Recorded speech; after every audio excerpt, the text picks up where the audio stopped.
to Esoteric Discussions, a show that gives a voice to the hidden and unspoken aspects of our world, tackling topics in the realms of the metaphysical, the esoteric, the political, and social.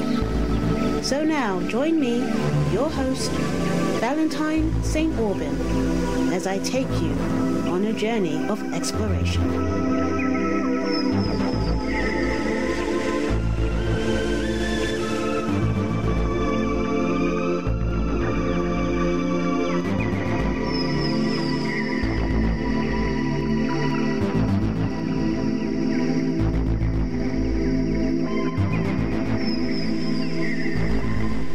Hello and welcome to Esoteric Discussions with me, your host. I am Valentine St. Aubin, and this is the show that explores the deeper and questions of life.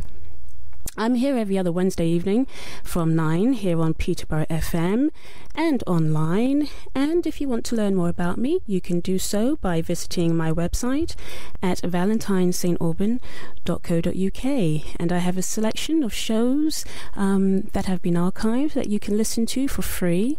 Or you can also listen to me on YouTube and subscribe to my channel and see the videos that I create to go along with my interviews. So it is the 31st of July 2013, and yes, the energies are very intense out there. I always say to people, make sure you take a breath. If you're having any conflict, if you're having any issues, and lots of people are, just try to step back away from that. There's many people out there quite wound up. There's a lot of things going on, and many people being forced to look within themselves, and it's not an easy thing to do. So don't take it personal. Just try to keep walking your path and keeping your head up and spreading the light, as they say, and staying in your positive. And we're going to get there. It's going to be a long road, but we're going to get there. The world is changing. It's changing drastically, very fast. And so I don't know about you, but I'm definitely looking forward to it. And so tonight, talking about change and talking about improvements in consciousness, boy, do I have a fantastic guest for you tonight. I am going to be joined by Sophia Stewart. And, well, if you haven't heard of her before, all I'm going to say is just sit back and really enjoy what you're going to be introduced to. Sophia has been on a journey for over a decade exposing the white-collar crime in Hollywood. And while many are focused on the corruption of the banking world, little attention is given to the deception and copyright infringement that consistently is taking place in Hollywood, where creative works are blatantly stolen and passed off as original work. So for those who know the language and science of astrology, the planet Neptune actually rules film, photography, and of course Hollywood. And as we say in astrology, Neptunian energy it can be very creative. It's extremely creative, but it can also equally be very deceptive and dishonest. And, Neptune rules photography, film, and the world of illusion. So it is no surprise that Hollywood is named after the wood of a holly tree used to make wands for witches. I don't know if you know that bit, but it was. And, Hollywood have been putting a spell on us since its creation, and from time to time stealing the work of the true creative geniuses throughout its history. So Sophia Stewart, for those of you who don't know anything about her, she is affectionately known as the Mother of the Matrix due to the fact that her original work, The Third Eye, copyrighted since 1981, holds the seeds and is the original source work to both The Terminator and Matrix. The story of a child who is born to be the one, foretold by prophecy, and at the age of 30 fulfills his destiny by destroying the world of computers is the underlying story of both the Terminator and Matrix films. What many people do not know is that these two stories should be understood as one story.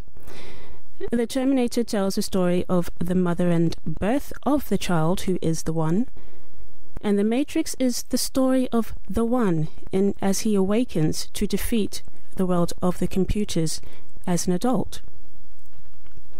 So when you read The Third Eye, the theft of Sophia's work is very clear to see, and it's extraordinary, the similarities definitely with the Matrix.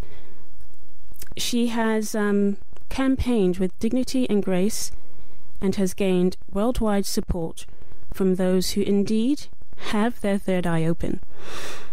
And that's my introduction for Sophia, and I'm going to open up her mic and make sure she's on the line because she is waiting patiently, so just let me open up her mic.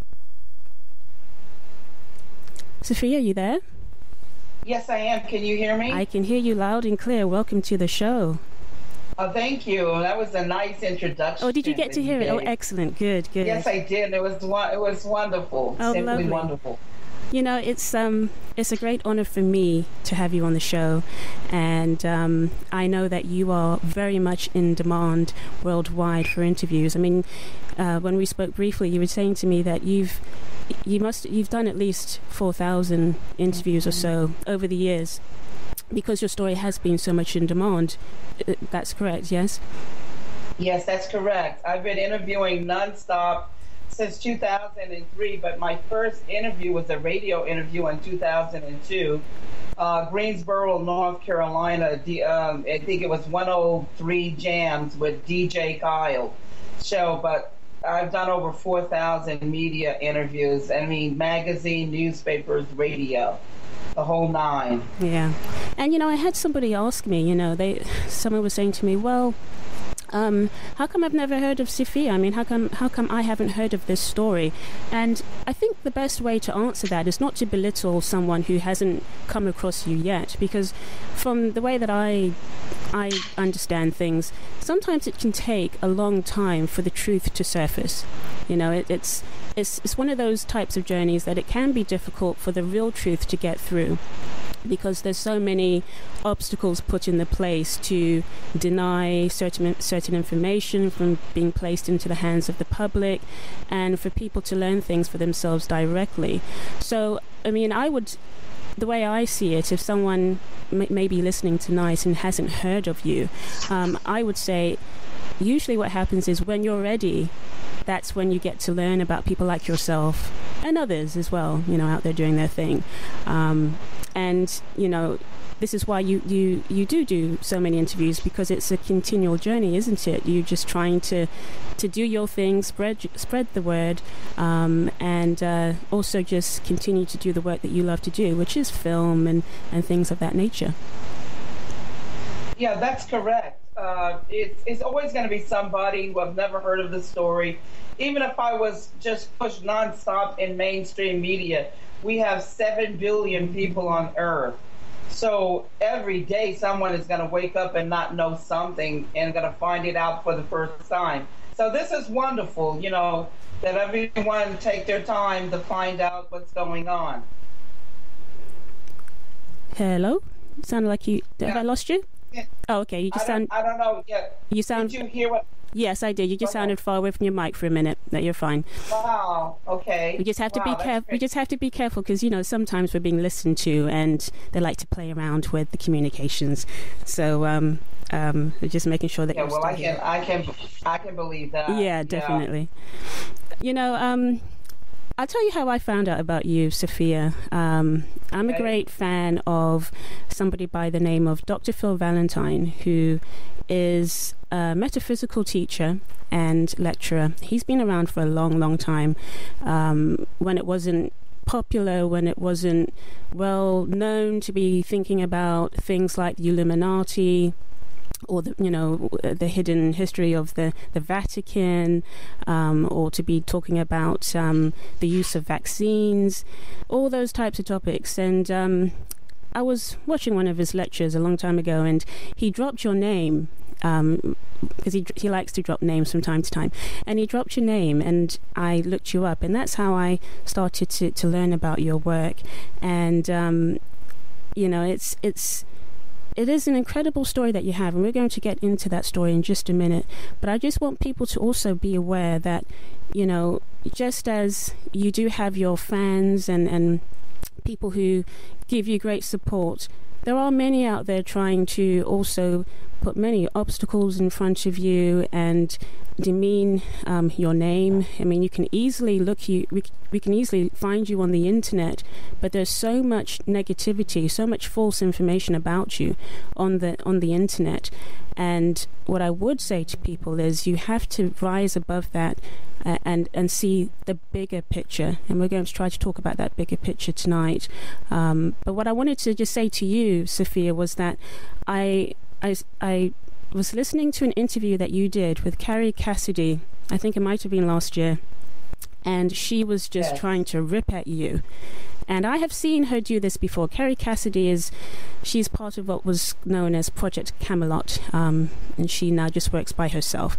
And I've seen her do this to a few guests. I've seen her do this to somebody by the name of Dr. Stephen Greer, who is a very nice man. He's only trying to do positive things, and she tried to just cut him down. And she did it to you. And those of us that were listening to that show, we got so angry at the way that she was treating you. And you just handled her with such dignity and grace, and you kept answering the same questions over and over in the same way. And a lesser person would have just hung up. I mean, that's the bottom line of it. Someone with less patience, they would have just hung up the phone. But you were just so patient with her, and that's when I really could see that, yes, this is someone who is telling the truth and is definitely somebody to be listening to, because you do have something very beautiful to share. How did you feel about when Carrie was treating you the way that she was? Well, I get that a lot from not a lot of interviewers, but a lot of people, because I do open up and let fans speak to me. They email me. Some of them call me personally, and I try to explain to them the truth is going to come out, and and it doesn't really bother me, because when you know the truth, and you have the truth on your side, and you have documents and paperwork and evidence to prove it, people, I don't know, they have a thing of denial in themselves. It has something to do with herself. Her not being able to, to understand the truth or accept the truth. She herself is in denial. You know what I'm saying? So I try to help people to come out of that denial state. Yeah. So it really doesn't bother me, because, like Jesus, they called him a lot of names. They called him a criminal. And I'm not greater than him. You know what I'm saying? I'm lesser than he is. So he experienced all this way before me, and anybody coming with the banner of truth is going to be ostracized and treated really bad. You know what I'm saying? Yeah. So it kind of goes with the territory, and you got to be able to be strong. And I think God wouldn't have chosen me to give this message to the world if I wasn't a strong individual to carry it out. Absolutely. Yeah, and you have had to be very strong. I mean, I can't even imagine the things that you really have been through. It's quite deep stuff.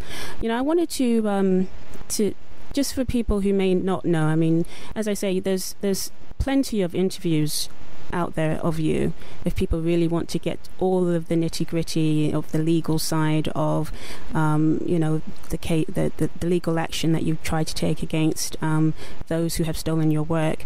But just because I love hearing you talk about the actual storyline of what the Terminator and Matrix should be, and I'd like for you to just break that down for the audience tonight and reveal how the story really should have been understood, because it was projected in one way in the Terminator, and then the other side of it came through with the Matrix. But if anyone reads your work, The Third Eye, they realize this should be one work.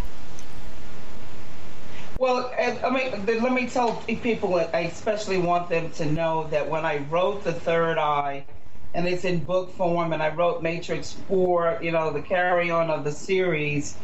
When I was writing it, I was doing it for film.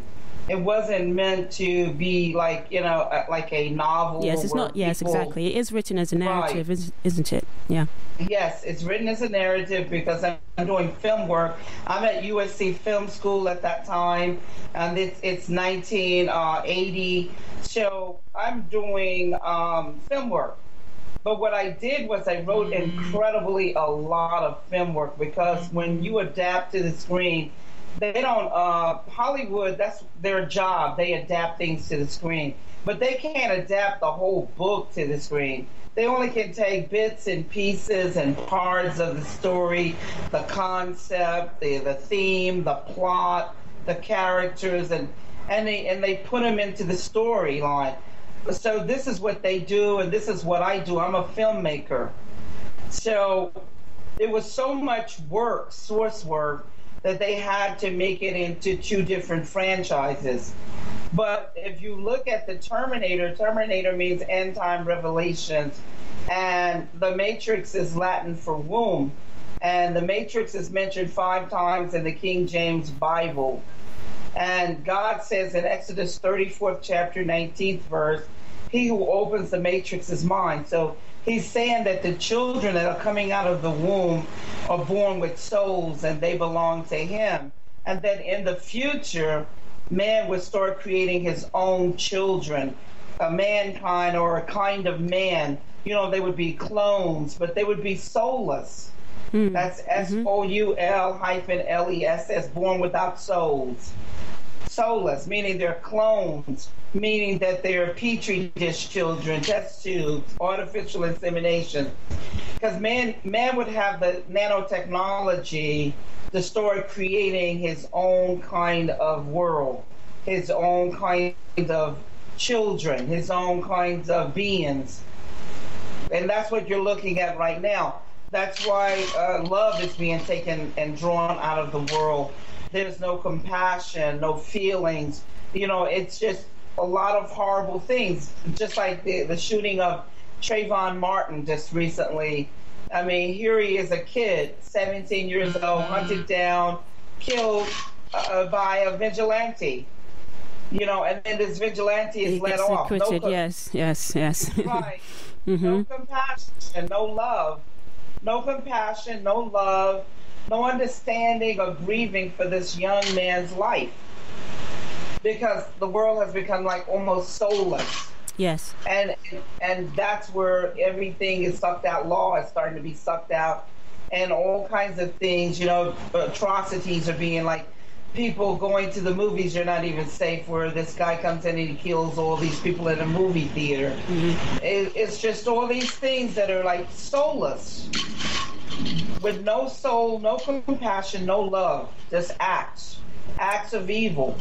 And that's what was interesting with your narrative work of The Third Eye, was that you were trying to, from my perspective, the way that I read it, you were trying to paint there was a lot that was going on in that work, I have to say.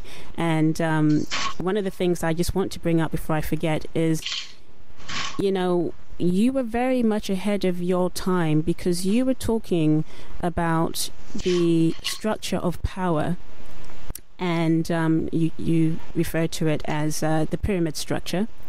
And within that pyramid structure, that those who ruled, you said, had a direct alien line, a direct line of power which was not of Earth, which back then in 1981, not many people would have understood what you were trying to say, nor would have heard what from anywhere, something like that. Very few people were aware of those types of concepts. And as we have moved on in time, in the 90s, we've had David Icke coming out with things that he's discovered about ruling families, the elite, having that kind of claim. And, we generalize it now today and call it the Illuminati. And most people have heard now of the Illuminati. These are terms that are being inserted into our vocabulary quite frequently, but still people aren't understanding, I don't think, truly what all of that means. So you had that dimension going on in your work, and the spiritual side was that you were trying to present this idea that there would be someone coming in who would overthrow that power, because that power was based with technical domination, computer domination, using the mass media, all of that stuff there was in the third eye.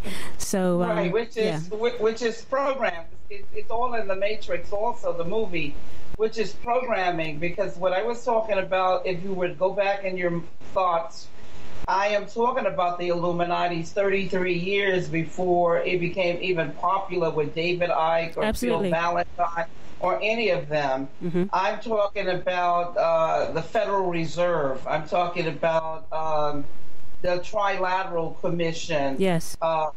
When I say the Rothfellas, I'm talking about the Rothschilds. Yeah. I'm talking about the banking empire with the Rothschilds, and the Standard Oil with the Rockefellers. Mm-hmm. And I combine their names in a way which is creative, to let people know that I am talking about the Illuminatis. And I am talking about nanotechnology. I'm talking about digital downloading. This is 33 years before you guys ever even dreamt of any of this. I'm talking about computerized warfare with the drones. Barcodes, scanners that scan your food, X-ray scanners that scans your body. Yes, because you talk about the mark that everybody has, and of course, again, because I know I have heard in other interviews, you have said that you were inspired, let's say, by things from the Bible, from the Book of Revelations, and things like that. So I think of course, you used that for creativity, and you did give a very descriptive idea of the world that this chosen one was going to be born into, that was very much controlled, as you're saying, by the mark, and you couldn't buy things without this mark, but there were two sides as well, weren't there? There was exactly, as above so as below, that I was saying that spirituality, and which is heaven, and that the earth, which we're on now, are one. They're not two different things. They're one. As above, so is below. Whatever you do in the earthly realm has to be done in the spiritual realm in order for it to materialize. And whatever you do in the spiritual world has to be done in the earthly world. Vice versa, because they're one. So if you cancel something out on the earth, you have to cancel it out spiritually. Excuse me. And if you unloose something in the spiritual realm, you would have to unloose it on the earth. If you bind something in either one, you would have to unloose it in the other, because they were one. That there was no two things going on. Two is deception. It's where Descartes, the philosopher, came up with duping, duplicity, algebra. Mm-hmm. And algebra was not a real math, because, we only have 9 numbers and everything goes back to the 1. There is no such thing as 10. There is no number 10. It goes back to the 1. Meaning that everything comes back full circle. Meaning no matter if you throw anything out, it's like a boomerang. It comes right back at you full circle. It's the way the atom is. It's this complete cycle or complete circle. Or the flower of life. It's these 8 cycles or 8 atoms that makes up all of life. So this is what I'm talking about. And yes, I was inspired by God. And yes, I cracked the codes of Revelations or the encryptions, because lots of people have never been able to interpret Revelations. They have not been able to tell what the future is really going to be like. They've given some surface ideas of the future, but nothing like my work in The Matrix and Terminator, which comes from the third eye, and then, of course, Matrix 4 book. Mm-hmm. So we're talking that I'm 30 or 40 years up the road ahead. Yeah, definitely. I wanted to talk about James Cameron because he's quite a slippery fellow. And, someone had said to me, and I accept that obviously a few people might also accept this to be true. So it's good to just raise this question and have you discuss this with me. What was Harlan Ellison's role in The Terminator? Because, I mean, I think, generally speaking, most people think that James Cameron wrote it, but as you were saying to me previously, he is known in Hollywood as someone who cannot write. So this is how we know he stole work. So what was Harlan's role in the storyline of The Terminator? Okay, I would like to say first that I have documented evidence that James Cameron cannot write. I'm serious. I have 2 pieces of paper in my possession that he wrote, and it was horrible. In fact, people were shocked when they saw it. And Harlan Ellison, he was using Harlan Ellison as a cover. Harlan Ellison is an award-winning, accolade science fiction writer from the 50s. And he could have not written The Terminator because I'm talking about microchips. And I'm a visionary, and Harlan Ellison is probably a very good writer, science fiction writer, but they don't know anything, or he doesn't know anything. Neither does Cameron about microchip cyborgs. Naked without shame, I'll be back. Yeah. Even the terminology "I'll be back" comes from me. Will be back. Yes, you do have that sentence. Right, because he comes back as 3 different cyborgs. Mm-hmm. He has to come back and save the Christ child. He has to come back and save the mother. He has to come back a 3rd time to make sure that the young man survives so he can fulfill his destiny. Mm-hmm. And it goes on into the Matrix, which is the future, because it's time travel, past, present, and future time traveling. And so that's why the Terminator and the Matrix are one, because we're talking about the one, which is the Christ child, Neoone. Neo is an anagram, because I wrote the Matrix and Terminator, not Cameron, not the Wachowskis, and Harlan Ellison was just used as a cover because everybody in Hollywood knew that James Cameron could not write and he was bad at directing. His first movie was called Piranha by some Italian investors in Italy, and it bombs. It was never the Terminator. He is not the visionary genius that they create him as, or the publicity. Yeah. Because anybody that created the Terminator will continue the work. You don't even need to do any other work. Mm-hmm. It is simply phenomenal work that can go on and on and on. Well, it's like George Lucas. If you wrote it, that's right. Exactly. He wouldn't just hand over his baby to anybody, George Lucas. That's his work, isn't it? And he's proud of that. Yes. And so nobody does anything like that. Say, I'm not going to work on the Terminator anymore. I'm not going to do that anymore. I'm through with that. It's just like the biblical Solomon when the lady lied and she said that it was her baby. She stole the baby from the real mother. And, of course, both women came up against King Solomon, and, of course, he has great wisdom and knowledge. And the one woman kept on saying, he said, well, I guess I'm going to have to cut the baby in half. And that means kill the baby. And the other woman was like, she didn't want the baby to die. She said, just go ahead and give it to her. And then the other one, who was evil, just kept saying, no, cut the baby in half, cut the baby in half.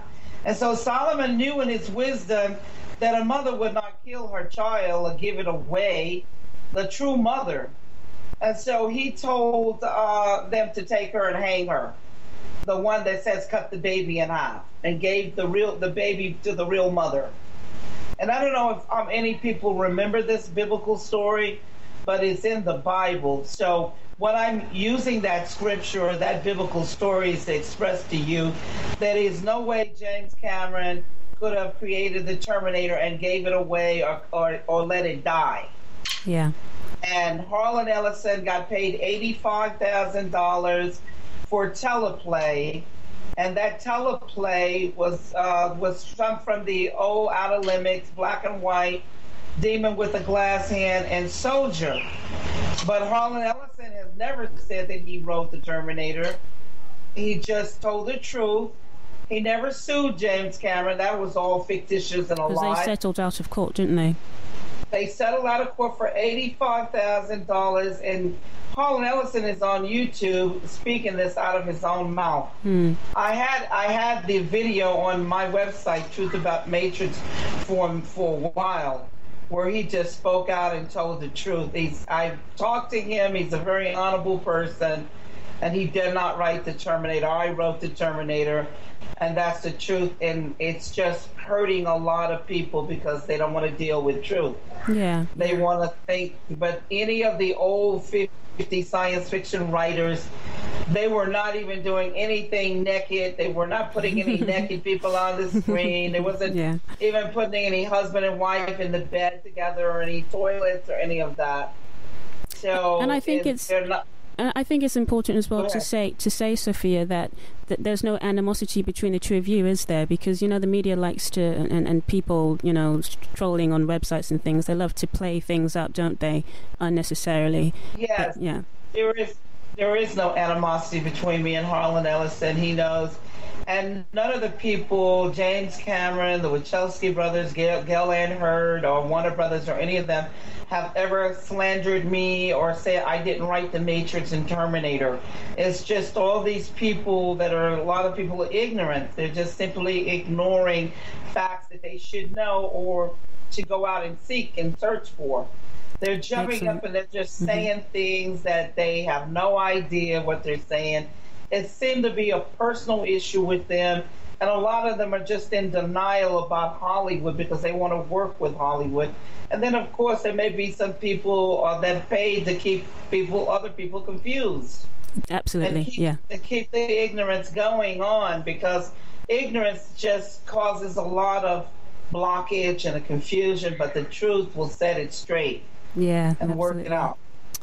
Fantastic stuff, Sophia. We're going to just take a really short break for some station identification, and then we're going to continue on, because I want to just throw out some of these facts that you don't know, which you included in when people buy the book The Third Eye. They'll get the narrative of the story plus a lot of the court documents, some press cuttings, and lots of different bits of information, and this is in there, so I want to get to that, because it's really some very intriguing facts. Okay, so we're going to take a break, and we'll be back in a minute. It's your home, it's your community, it's your radio station. Peterborough FM on 87.7. Right, so welcome back to Peterborough FM. With me, your host. I am Valentine St. Aubin, and I have with me on the line tonight Sophia Stewart, who we've been having a fantastic conversation thus far. Sophia, you still there? Yes, I am. Okay, very excellent. Much. Okay, very so much. I want to jump in because I'm aware of the time, and there's just so much to cover with with your story and what you have to offer, and we only have an hour show, and I will have to have you back again because there's so much more to talk about. But I wanted to just read out some of these facts that people don't know, and off the bat I want to say to people that, did you know that the black oracle, the black woman that's in the Matrix, is Sophia Stewart? And I wanted to ask you about that, Sophia. Why do you think that the Wachowskis chose a black woman? Do you think they were trying to represent you in their own funny way? No. Listen, the Wachowskis didn't choose anything. Warner Brothers, the production company, adapted what I created. That is a character that I created, the gypsy. The gypsy woman, yeah. Yeah, that's right. She's a visionary, and I'm a visionary seer. I got my gift from my grandmother. My grandmother's full-blooded Cherokee and my father's Spanish, so I have the gift of second sight from my grandmother, that same native sight. So I put my own self into my work, like Stephen King and Spike Lee and Alfred Hitchcock. So, no, they were just simply adapting the work of Warner Brothers.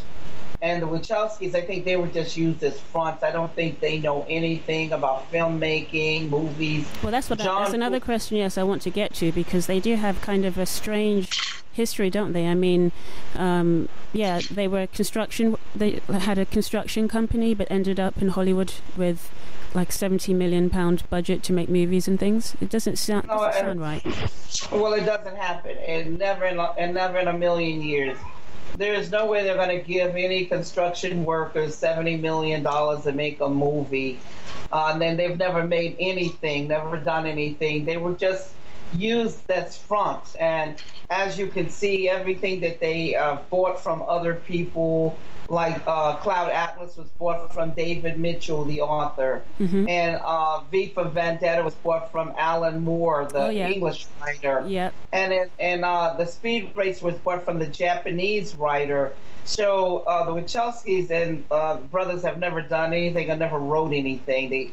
It's impossible for them to have written The Matrix because they don't even know what The Matrix is, and they have never done any interviews to even explain The Matrix to the masses. They have no clue. They have no spirituality or knowledge of science. Yeah. Yes, absolutely. Right, and the kung fu fighting comes from myself. I had fight scenes, with martial arts fight scenes, and I was doing that in my work, all of my work from the 80s. So they are just liars and people they use for the front. But like again, the Oracle, she's adapted from my work, and I'm the only source work because the Wachowskis never wrote any science work and source work, and they never had any copyrights. Mm-hmm. They have no copyrights to this day to The Matrix. Neither does Warner Brothers. No copyrights and no trademarks. Warner Brothers have one live trademark that I'm going to cancel, that anybody can go in and cancel squatters. Because anybody can come in and squat on a trademark and use it until the real owners come in and cancel it out. But it should have been canceled under Title 18, which is Title 18 is a felony because they volunteered to cancel all of everything that pertains to the 1999 Matrix movie because they cannot put in a declaration that they own it. And there was no assignment from the Wachowskis to Warner Brothers or Time Warner. The Wachowski brothers have never even applied for a trademark on The Matrix. And Matrix 1 was never applied for a trademark except for me. Terminator 1 was never applied for except for me. They did try to apply for the derivatives, Matrix Reloaded and Revolutions and Terminator 2 and 3. Mm-hmm. But I'm going to go in and get them canceled on all of whatever's left over. Now, I wanted to bring up... They do not own anything. Yeah, absolutely. Go ahead. Absolutely. And I wanted to bring up this fact because this is a very important fact.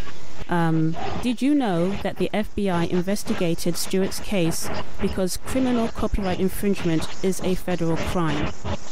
And again, when people are debating, Sophia... I'm fine, but it's not my line. I'm fine. Oh, okay. So we're getting a bit of interference. Okay. Can you hear me okay? Yeah, I can hear you perfectly. Okay, yeah, we just had some interference there. Interesting. Yes, so the FBI investigated your case because criminal copyright infringement is a federal crime. And, of course, now you went to the FBI, didn't you, to report this theft? Yes, I did. June the 10th, 1999. I first approached, because I'm a paralegal, I first approached the U.S. Attorney's Office, and I told them I wrote The Matrix. I didn't know about the Terminator yet. I didn't find that out until 2001 from the FBI. But when I approached the U.S. Attorney's Office, I told them I was the writer of The Matrix, because I just discovered the theft on The Matrix, and I asked them if they would like to prosecute the case, and they said yes. Make a long story short, they sent me over there to the FBI. They would gather the evidence because if you got a copyright, the FBI has to come in and investigate your claim. just like they go out to whenever you download some music, they'll come and arrest. Yeah, that's right. Or if you bootleg some movies, they're going to come after you. And so people should know that I have to be the real thing. I got FBI documentations in the Third Eye book. Martha Stewart and Little Kim went to prison for lying to the FBI. Yeah. Now, if I was a liar and a con artist and not truthful, why would I go to the FBI? The FBI, the first person they investigate would be me. That's common sense. If you go to the police right now and you tell them a story, they're going to investigate you first and see if it's true, and then they're going to come after the people that you come in and put the complaint against. That's how it works. So I don't understand why anybody would call me a liar that are not looking at the facts that are put out, published for all the people in the world to get it with your own eyes. But there are people saying stuff on the internet who has never read the Third Eye and looked at the documentations, have never read the Matrix 4 book, have never met me or interviewed me or spoken to me. They're writing articles of negative articles about me, and on this Snopes or whatever it's called, they're talking a lot of negative stuff, and Snopes have never ever called me. Yeah. Have never even, and then when people send in documents, they won't even accept the documents. And would you say that there's obviously been some intentional sabotaging going on by maybe studio thugs from Hollywood? Of course. They might even own Snoops or whatever. Yeah. Because there's a lot of media and stuff that they own that people are not even aware of, that the FCC was not supposed to give the studios all of these media outlets, because it would rule the way people think, what they do. It would control positivity things or negative things. It would actually control and what a man would do and think. The studios would have control of what you buy, how you think, what you see, what you do. It would essentially mold the way people operate in the world. Yeah. And that's the sad part, because people would become robotic. Mm-hmm. They would become robotic, and they would be like sheep led to slaughter, and they would not use what God had given them, free choice. Choices to make the right choices in their lives. And my work have awakened people to those very facts, that you need to make choices. You need to go out and seek and see if things are real, and not just accept someone leading you down the road there. And it doesn't make any sense. Now, I can see people making all of these fallacies and ignorance and all this on the internet if there was nothing provided for them to see. But I have provided the evidence. I have provided documentation. I have put out books and source work. The Wachowskis, they have never seen anything that James Cameron or the Wachowskis ever written. And the work on the screen is nothing they wrote. That is adapted from a source work, my source work, because you can't steal ideas. Ideas are nothing but a thought. They are thoughts. They stole my source work and it adapted to the screen the same way you get a book like Harry Potter and you adapt it to the screen, or Lords of the Rings, you adapt it to the screen. John Grisham's book, The Pelican Brief, you adapt it to the screen. Well, you have to write something in order to adapt it to the screen, and it's called source work. Now, when Hollywood steals, they call it borrowing. They borrowed that idea. Yeah. But when you steal something, like take something, they call it stealing. Yeah. Now, there's no such thing as borrowing anything. If you take something that doesn't belong to you, that's stealing.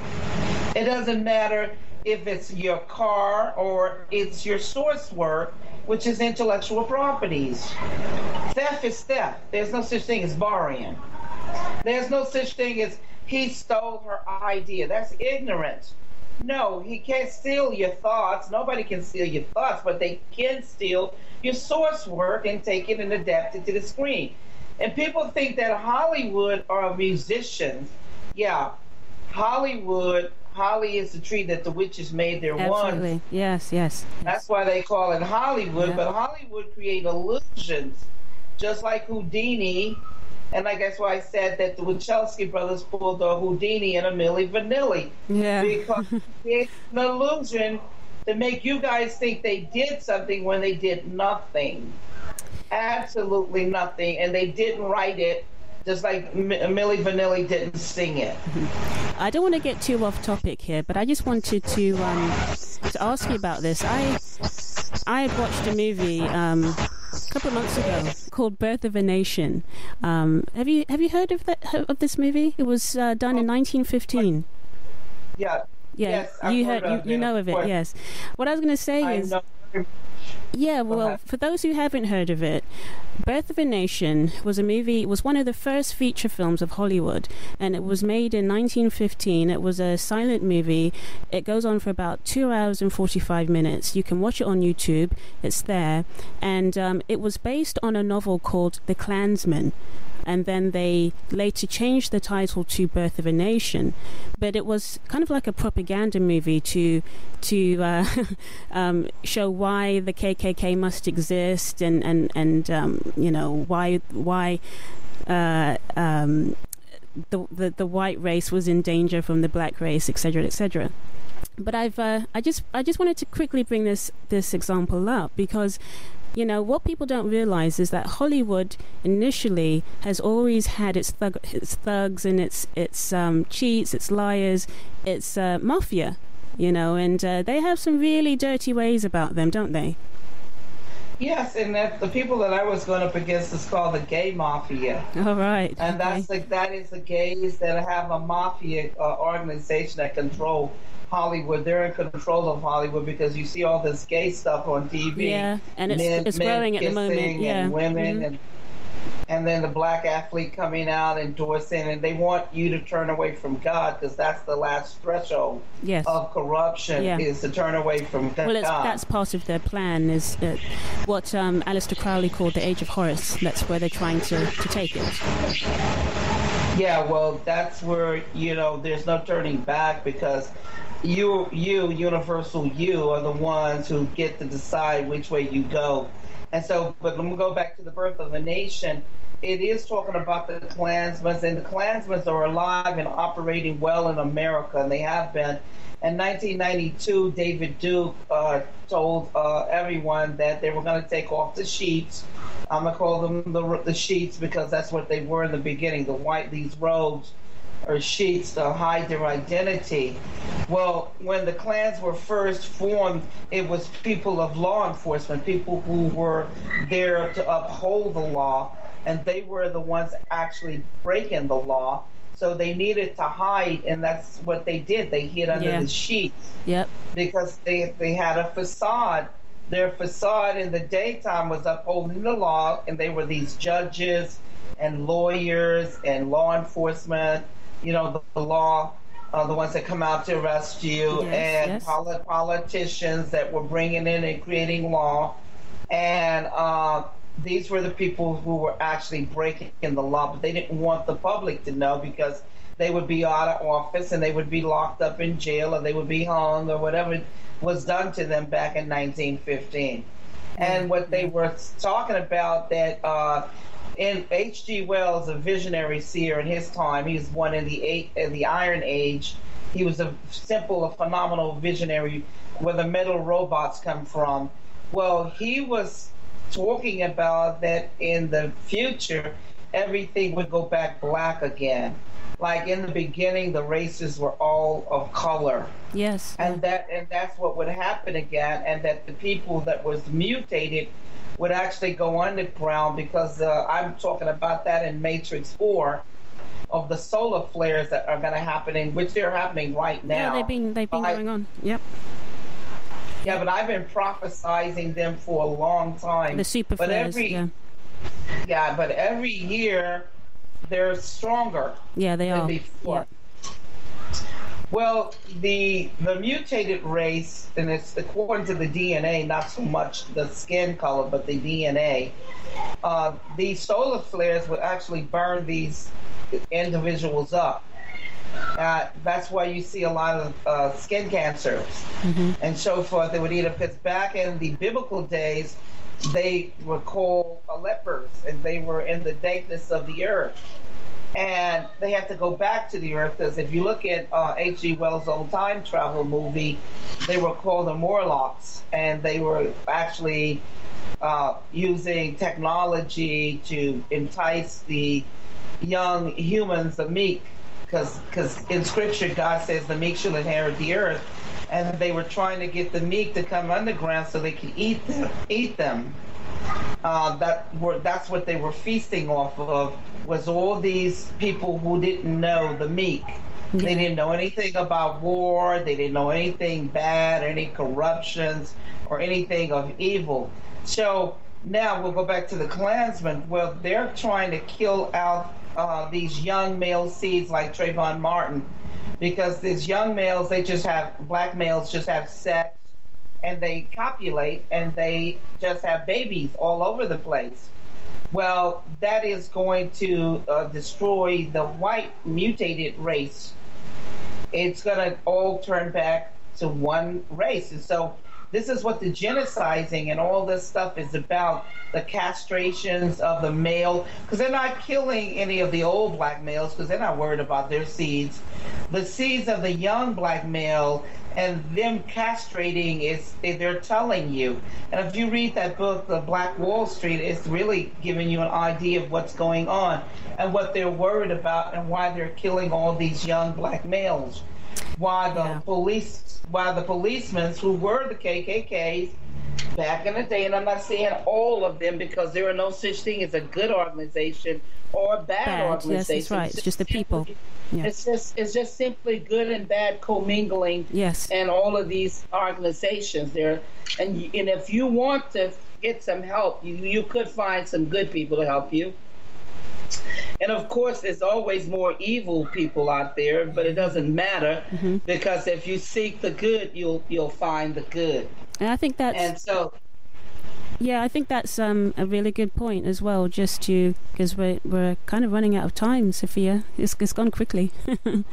Oh yes. But that's a really good point to wrap it up on, because with your situation, and well, first of all, I'd like to say with the Matrix 4, I managed to briefly skim over that, and I saw that you were picking up on indigo children, crystal children, shifting consciousness, and you're speaking my kind of language, and I'm really excited to see eventually, when it does get picked up by a major studio, it make the big screen, because that is going to again reignite a lot of people.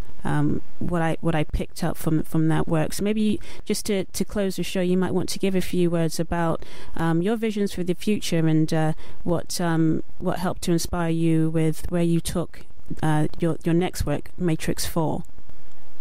Yeah, I want to tell people to make sure they go to my website, truthaboutmatrix.com and matrixterminator.com, and get the books, The Third Eye and Matrix 4 book. Matrix 4 movie coming soon. And there's also Matrix 4 is available on Amazon in paperback. And I always, for those who want the electronic books, just go to my website. You'll get the ebooks immediately. And then I always want to say to people that Matrix 4 is the next installment right after Matrix 1. 2 and 3 is a bad dream, and so Neo and Trinity never died. Matrix pick up very strongly right after 1, and it eclipses 1. And it's going to give you the new future technology, the new machines. And I'm inspired, like I said, ever and always by God. That's number one. And that I hope you enjoy my work, and that there will be some studios picking up Matrix 4. I am, like I said, right now talking to different various people about it, and it's going to be phenomenal. I assure you, there are millions of people waiting for Matrix 4. Right. Millions. Excellent stuff. Do you think we're going to get Keanu Reeves back as Neo, or do you think it would be with a whole new cast? I feel that Keanu Reeves are going to come back, and then I've created another franchise called the Indigo Kids and the Crystals. And I love that. I love that.